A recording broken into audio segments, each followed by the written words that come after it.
নাজ running একাডেমির নতুন আরেকটি ভিডিওতে সকলকে স্বাগতম। নাজ রানিং একাডেমির ট্রেনিং প্রিন্সিপাল ধারাবাহিক ভিডিও সিরিজের আজকে তৃতীয় পর্ব। আজকে আমরা কথা বলবো ওভারলোডিং নিয়ে।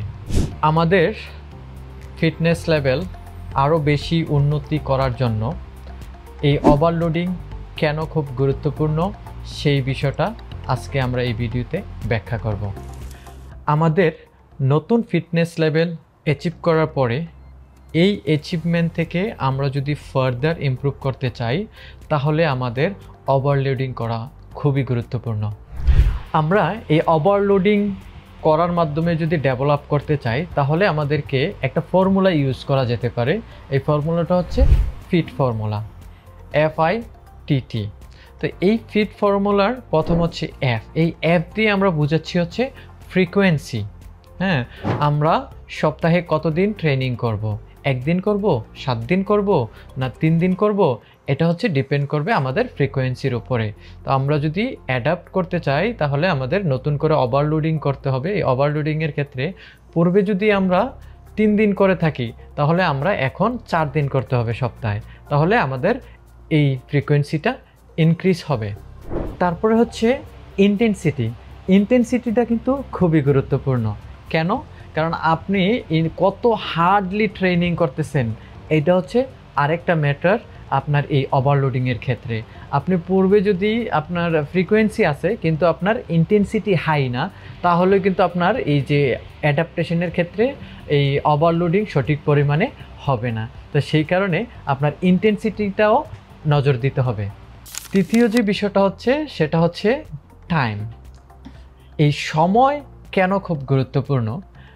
আমরা জানি আমরা যখন একটা ম্যারাথনে অংশগ্রহণ করব, আমাদের কারো টার্গেট আছে 3 ঘন্টা, কারো টার্গেট আছে 4 ঘন্টা, কারো টার্গেট 5 ঘন্টা।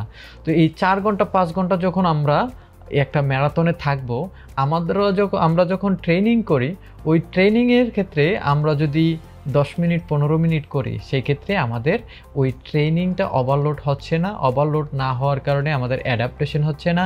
অ্যাডাপ্টেশন না হওয়ার কারণে আমাদের ইমপ্রুভমেন্ট সঠিক পরিমাণে হবে না। তাহলে আমরা যেটা বুঝতে পারতেছি টাইমটাও খুব গুরুত্বপূর্ণ। 4 নম্বরে আরেকটা বিষয় হচ্ছে খুবই গুরুত্বপূর্ণ, টাইপ অফ অ্যাক্টিভিটি।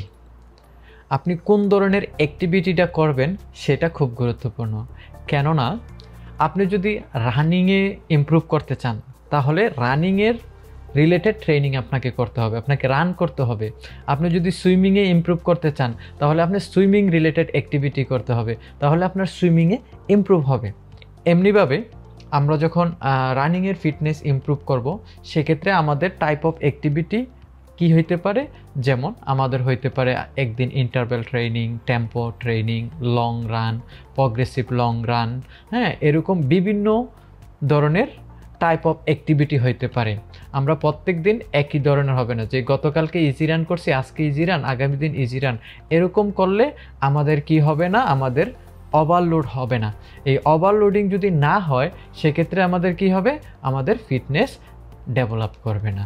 এই ছিল ওভারলোডিং সম্পর্কে বেসিক ধারণা।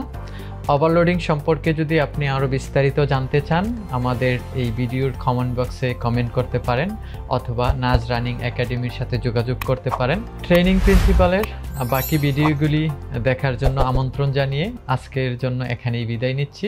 আসসালামু আলাইকুম রহমতুল্লাহ।